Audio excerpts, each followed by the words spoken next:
తెలంగాణ నీటిపారుదల శాఖ మాజీ ఎగ్జిక్యూటివ్ ఇంజనీర్ నూనె శ్రీధర్ ను ఏసీబీ అధికారులు 4వ రోజు కస్టడీలోకి తీసుకుని ప్రశ్నించనున్నారు. 3 రోజులుగా నూనె శ్రీధర్ ఏసీబీ ఎంక్వైరీ జరుగుతుంది. 3 రోజుల్లో భారీగా బినామీ ఆస్తులు ఉన్నట్లుగా గుర్తించారు. ఆస్తులకు సంబంధించి పలు డాక్యుమెంట్స్ ను ముందుంచి ప్రశ్నించారు ఏసీబీ అధికారులు. ఈఎన్సీ అనిల్తో ఉన్న సంబంధాలపై ఆరా తీశారు. ఇప్పటికే ఈఎన్సీని బదిలీ చేశారు. నూనె శ్రీధర్ కు చెందిన లాకర్లతో పాటు కుటుంబ సభ్యులకు చెందిన బ్యాంకు లాకర్లను ఈ రోజు తెరిచే అవకాశం ఉంది. బ్యాంకు లాకర్లు తెరిస్తే నూనె శ్రీధర్ ఆస్తుల విలువ మరింత పెరిగే అవకాశం ఉంది.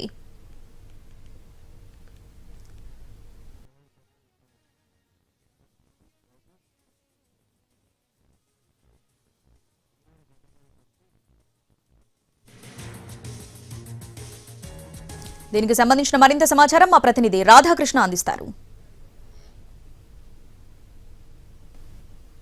మాజీ ఎగ్జిక్యూటివ్ ఇంజనీర్ నూనె శ్రీధర్ ఏసీబీ కస్టడీ వాళ్ళ 4వ రోజు కూడా కొనసాగుతుంది. కొద్దిసేపట్లో అతన్ని ఏసీబీ అధికారులు విచారించబోతున్నారు. ప్రధానంగా అతనికి సంబంధించిన ఆదాయానికి మించిన ఆస్తులకు సంబంధించిన దాంట్లోనే ప్రధానంగా ఏసీబీ అధికారులు దృష్టి సారించారు. అందులో భాగంగానే అతన్ని వాళ్ళ 4వ రోజు విచారించబోతున్నారు. ఈరోజు నూనె శ్రీధర్కి సంబంధించిన బ్యాంకు లాకర్లతో పాటు అతని కుటుంబ సభ్యులకు చెందిన బ్యాంకు లాకర్లను ఈరోజు ఓపెన్ చేయబోతున్నారు. దానికి సంబంధించిన ఏర్పాట్లు కూడా అధికారులు చేస్తున్నారు. ఎందుకంటే ఇతన్ని ఇప్పటికీ 4 రోజులు అవుతుంది. రేపటితో ఇతని కస్టడీ ముగియబోతుంది. కాబట్టి ఈ లోపే అతనికి సంబంధించిన అంటే నూనె శ్రీధర్కి అతని కుటుంబ సభ్యులకు సంబంధించిన బ్యాంకు లాకర్లు కనుక ఓపెన్ చేస్తే ఇంకా అతనికి సంబంధించిన ఆస్తులు విలువ పెరిగే అవకాశం ఉందనేది కూడా ఏసీబీ అధికారులు భావిస్తూ ఉండడం జరిగింది. ఎందుకంటే ఇప్పటికే అతనికి సంబంధించి నూనె శ్రీధర్కి సంబంధించి దాదాపు 200 కోట్ల రూపాయలకు పైగా కూడా ఆస్తులను ఇప్పటికే గుర్తించడం జరిగింది. ఇందులో దాదాపు 19 ఎకరాల వ్యవసాయ భూమి ఉంది. అలాగే 19 ఫ్లాట్స్, 3 భవనాలు, దీంతో పాటుగా విల్లాలు, కమర్షియల్ కాంప్లెక్స్ సంబంధించిన ఫ్లాట్స్, పలు హోటళ్లలో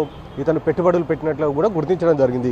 అసలు నూనె శ్రీధర్ 1992లో అసిస్టెంట్ ఎగ్జిక్యూటివ్ ఇంజనీర్గా జాయిన్ అప్పటి నుండి ఇప్పటి వరకు అతనికి సంబంధించిన వేతనం ఎంతవరకు ఉంది, అంటే శాలరీ ఎంతవరకు ఉంది, అతని ఖర్చులు ఎంతవరకు ఉండొచ్చు, అలాగే అతని సేవింగ్స్ ఎంతవరకు చేసి ఉండొచ్చు అనేది పూర్తి స్థాయిలో లెక్కలు వేయడం జరిగింది ఏసీబీకి సంబంధించిన అధికారులు. ఆ తర్వాత ఆ లెక్కల్లో భాగంగా ఇతను 2.5 కోట్ల వరకు ఒకవేళ సేవింగ్స్ చేసుకొని ఉండాల్సి ఉంటుంది. కానీ దానికి డబల్ అంటే దాదాపు 5 కోట్లకు పైగా కూడా ఇతను సేవింగ్స్ చేసుకున్నట్లు కూడా గుర్తించడం జరిగింది. ఇది బహిరంగ మార్కెట్లో దాదాపు 100 కోట్లకు పైగా ఉంటుందనేది ఏసీబీ అధికారులు చెప్తూ ఉండడం జరిగింది. కాబట్టి ఇంత భారీ స్థాయిలో ఇతను ఏ విధంగా ఆస్తులను కూడబెట్టాడనేది ఒకవైపు, అలాగే ఇతను కాళేశ్వరం ప్రాజెక్టులో ప్రధానంగా 6, 7, 8 ప్యాకేజీలకు ఇన్ఛార్జ్గా వ్యవహరించడం జరిగింది. ఆ సమయంలోనే అత్యంత అవినీతికి పాల్పడ్డాడనేది ప్రధానంగా అభియోగాలు ఉన్నాయి. ఎందుకంటే ఇప్పటికే ఈ భారీ ప్రాజెక్టుకి సంబంధించి చాలా వరకు విజిలెన్స్ అధికారులు నివేదిక కూడా ఇవ్వడం జరిగింది. ఇందులో అధికారుల లిస్టు కూడా ఉంది, అవినీతికి పాల్పడ్డ వాళ్ళ అధికారులు ఎవరెవరు అనేది.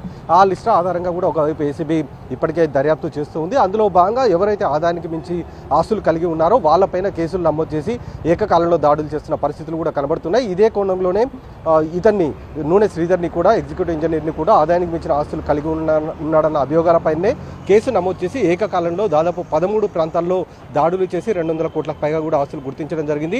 ఈరోజు బ్యాంకు లాకర్లు తెరిచే అవకాశం ఉంది. రేపటితోటి కస్టడీ ముగుస్తుంది. కాబట్టి ఈ లోపు అతనికి సంబంధించిన బినామీలను గుర్తించడంతో పాటు ఇంకా అతని ఆస్తులను గుర్తించే పనిలో ప్రస్తుతం అయితే ఏసీబీ దర్యాప్తుల టీం నిమగ్నమై ఉన్నది. కెమెరామెన్ ప్రభాకర్తో రాధాకృష్ణ, ఎన్టీవీ, హైదరాబాద్.